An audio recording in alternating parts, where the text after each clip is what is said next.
पेट में पवित्रता की उम्मीद कर सकते हैं? नहीं। आप एक बात बताइए, आप खेती करते हैं जोशी जी, आप खेतों में यूरिया डालते हैं कि नहीं डालते हैं? केमिकल डालते हैं डालते हैं, कीटनाशक डालते हैं डालते हैं, दवाइयाँ डाल रहे हैं डाल रहे हैं, लेकिन क्या आपके दादाजी ने डाली थी? नहीं, कभी नहीं डाली। क्यों? क्योंकि उस समय हमारे को उतनी आवश्यकता भी नहीं थी और हमारे खेतों की उपजाऊ क्षमता उतनी थी। अब आज की डेट में दवाई केमिकल डालना हमारी मजबूरी हो गई। अगर हम नहीं डालेंगे तो हमारी फसल ही नहीं काम आएगी, हमारी उपज नहीं हो सकती। तो कहने का मतलब क्या है कि आज कहीं ना कहीं हमारा खान पान जो है बहुत दूषित हो गया है। और दूसरी जो सबसे बची हुई जो कसर थी वो बाजार की मिलावट ने पूरी कर दी। अब आज हम बाजार से जिस सामान को खरीद के ला रहे हैं, देखिए कहते हैं ना, हल्ला तभी मचता है जब कहीं ना कहीं कोई ना कोई गड़बड़ होती है।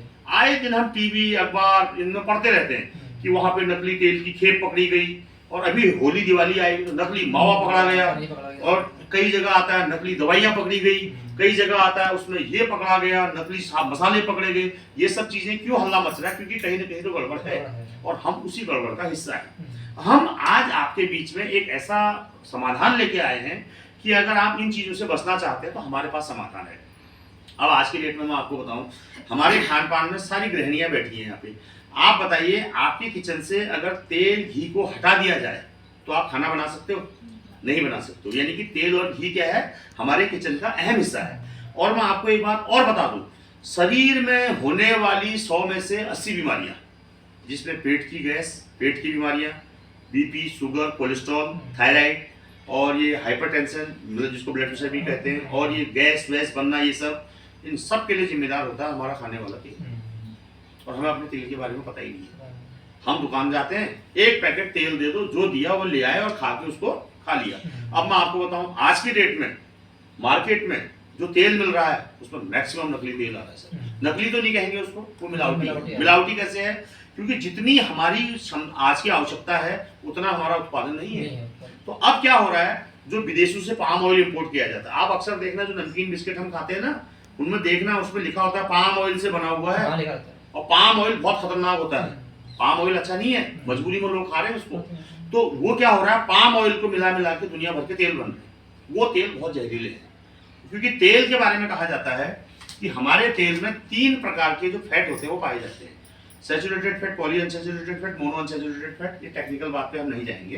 कहने का मतलब है कि तेल में 3 प्रकार की वसा पाई जाती है। जिस तेल में वो तीनों बैलेंस मात्रा में हो वही तेल खाने योग्य होता है, बाकी तेल खाने योग्य नहीं होता। अब मैं आपको एक बात और बताता हूँ, हमने अक्सर सुना होगा हमारे डॉक्टरों को कहते हुए, जैसे कोई हार्ट का डॉक्टर है, बीपी का है, फिजिशियन है, उनके पास जाते हैं, जब उनको लगता है इनको समस्या हो रही, क्या कहते हैं, ये तेल को ना बदल बदल के खाना चाहिए। कहते हैं नहीं कहते? अब उनने कभी आपको बताया क्यों कह रहे हो ऐसा, तेल को क्यों बदलना चाहिए? उन्होंने कभी नहीं बताया और वो बताएंगे भी नहीं। उनका कहने का मतलब होता है कि एक तेल में ये वाला फैट ज्यादा होता है, एक में ये वाला फैट ज्यादा होता है, एक में ये होता है, एक में ये। अगर आप हर तेल को बदल के खाओगे तो आपका फैट बैलेंस रहेगा। लेकिन आज हम आपको एक समाधान ऐसा देने जा रहे हैं जो आपको बैलेंस फैट वाला तेल है, जिसमें आपका सारे फैट बैलेंस मात्रा में है, खाने के लिए सर्वोत्तम है।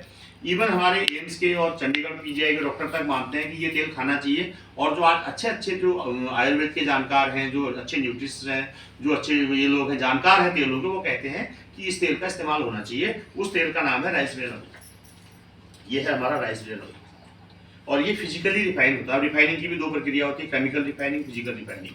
फिजिकल रिफाइनिंग माने जिसमें कोई कास्टिक तेजाब का इस्तेमाल नहीं होता है, सिर्फ इसको स्टीम में साफ किया जाता है। ये हमारा हेल्थ गार्ड के नाम से आता है, राइस ब्रेन ऑयल है। इसमें तीनों प्रकार के फैट बैलेंस मात्रा में है। इसका जो गुण है वो ये है, इसको खाने से किसी के पेट में गैस नहीं बनती है। इसको बीपी वालों के लिए बहुत गुणकारी है। शुगर, थायराइड, इस तरह के रोगियों में बहुत फायदा पहुंचाता है। अब आप कहेंगे जिनको बीपी शुगर नहीं है वो क्यों खाएंगे? वो इसलिए खाएंगे ताकि वो इन चीजों से बचे रहे, संभावना ही है। और दूसरा सबसे बड़ी बात, इस तेल की खपत अन्य तेलों की अपेक्षा कम होती है, क्योंकि ये जलता नहीं है।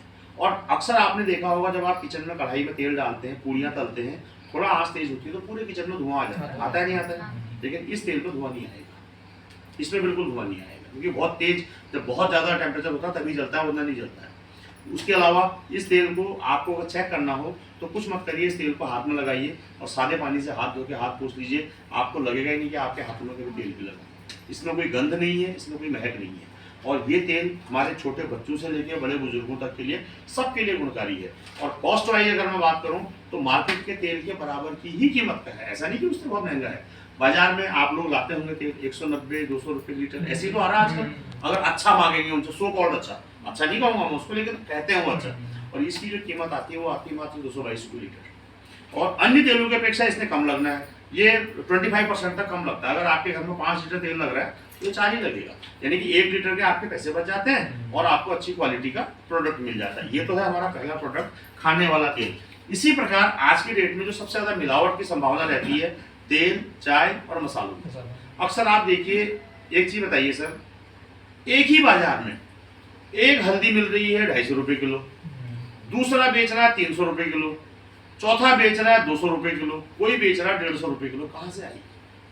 हल्दी तो हल्दी है, हल्दी तो हल्दी से ही तो पीस के हल्दी बनाई हुई उसने, लेकिन वो रेट क्यों अंतर आ जाता है?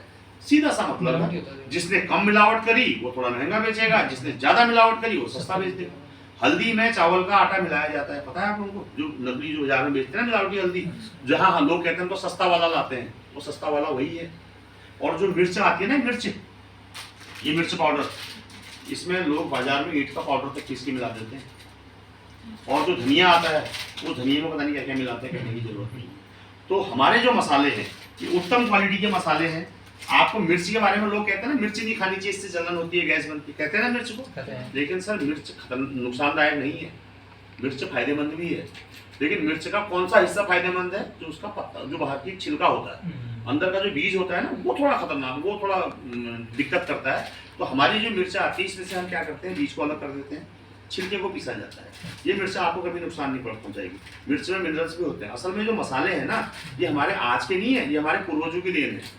उन्होंने हमारे भोजन को ऐसा बनाया कि स्वादिष्ट भी बने और पाचक भी बने, डाइजेस्टिव। अब जैसे इलायची है, लौंग है, काली मिर्च है, दालचीनी है, जायफल है, जावित्री है, ये क्या है? ये मसाले हैं सभी। इन मसालों को हमारे भोजन में इसलिए डाला गया कि इनसे हमारे भोजन की पौष्टिकता